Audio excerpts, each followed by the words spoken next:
Gotta try the new stuff out, bro. Hold on. How do I get to it? Let's go. Yeah, yeah. Drinking got me blurry. Now I'm tryna focus. You been on your own shit. That shit got you glowing. I'm just tryna vibe, tryna get you on my side. I've been living fine, but can't get you off my mind. Got lost up in my mind.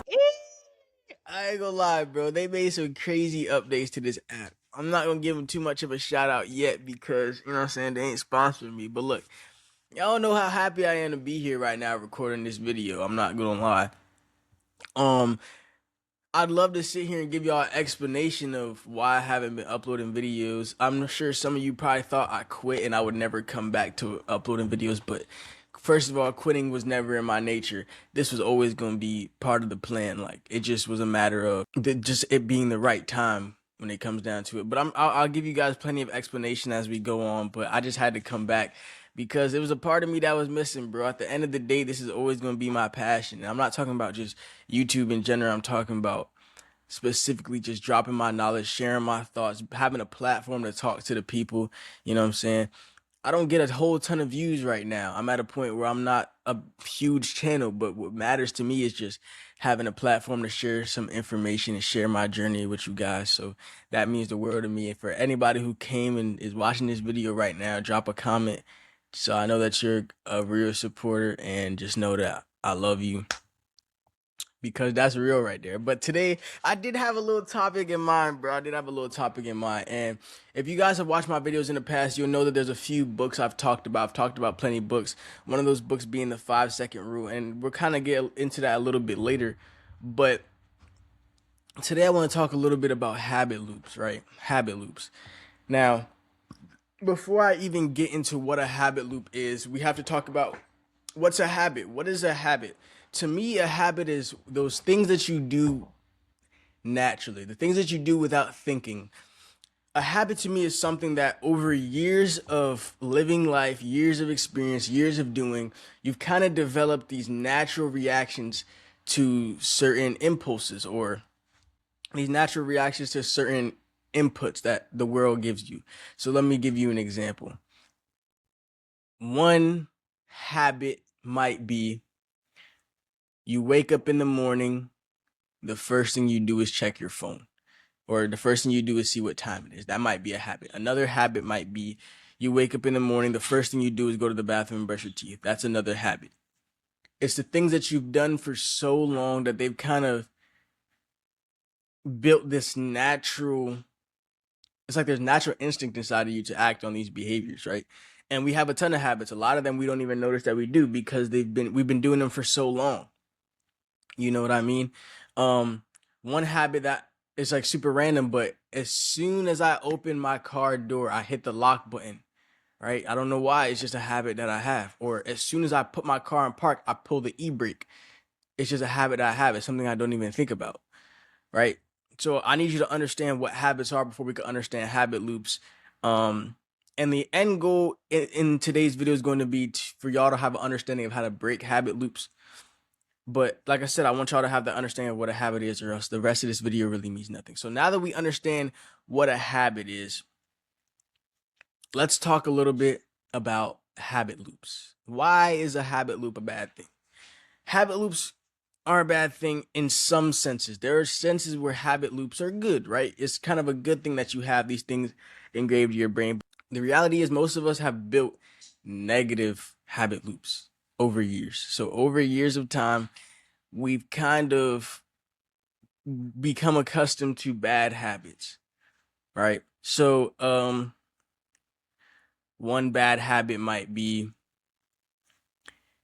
you get angry, you scream at everybody. Or one bad habit might be at the first sign of frustration, you give up, or the first sign of difficulty, you give up on whatever it is. It's these things.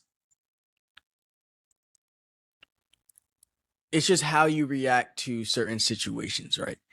And when we talk about negative habit loops, they get in the way of what we're trying to do. There's a lack of control connected to habit loops a lot of times. And like I said, sometimes it can be a good thing. Sometimes there are some habits you want to have without thinking, but that comes with time and just engraving things in your mind.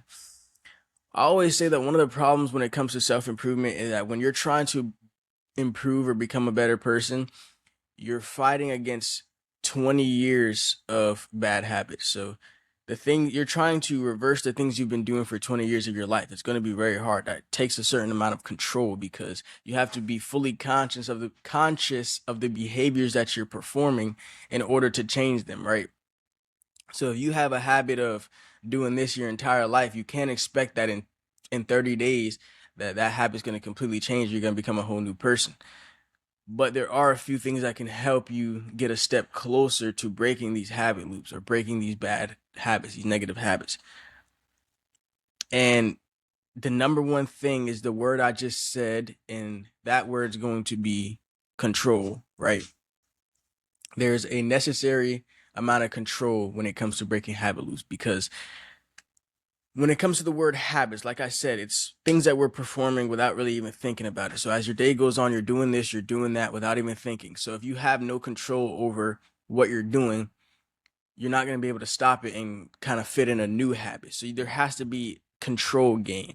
And that's something I never mentioned when talking about the 5 second rule. The 5 second rule that Mel Robbins states, saying that when you get the idea to act on something and do it within 5 seconds before your brain gets a chance to kill the idea, right? Because after 5 seconds, we kind of get in our own head and give ourselves many reasons why we should or shouldn't do something that could or couldn't be beneficial, right? And when you count down from 5, it interrupts that habit loop, that loop of thinking. It interrupts it and allows you to think for yourself, allows you to create your own decisions because now you've tapped into a more conscious part of your brain, right? Your prefrontal cortex. You've tapped into your prefrontal cortex, right? That front lobe, that thinking that's more intentional. So you can make decisions based on what you want to do rather than what you've been doing. So that's something I never talked about in that rule, but it's a very crucial part of the rule. So if you have a habit loop that you're trying to break, you have to become as conscious as possible. And a 5 second rule really does a great job of helping you do that, right? So when it comes to the word control, it's something that we don't have as much of as we would like to, all right? And we also don't pay attention to it as much as we should. So think about it like if somebody says something to you that you don't like, right? You get angry or it might make you sad or whatever the case, however you respond to it as a person. It's a habit loop, right? That's a habit loop. Now, if you give yourself 5 seconds to think about how you genuinely want to respond, you just took control of the situation and now you can kind of start the process of changing. Obviously, it doesn't happen overnight, but the more conscious decisions you can make towards your end goal, they add up. They add up, and in the end, it'll all be worth it, and it'll be something huge, a huge change. But like I said, you got to give it time because it's gonna take a while. You're trying to reverse 20 plus years of natural habit loops, right? But start with conscious decision making. So next time you find yourself in a position where you're doing, like, for example, like for me, fast food, right? I love fast food. I eat fast food all the time. It's one of those things I don't even think about. Like I kind of just go in order or I call in the order or I just DoorDash order. Like it's a habit loop. Now, you have to turn that habit loop into conscious decision making and gain control over the situation in order to change the habit loop, in order to break the habit loop. This is something I can definitely go in more in depth about, but this is just something I wanted to kind of throw out there as a video because it's something I've been thinking about and an idea I had that I've never talked about before. I never really talked about habit loops, and it's something that I'm even personally gaining a stronger understanding of just now.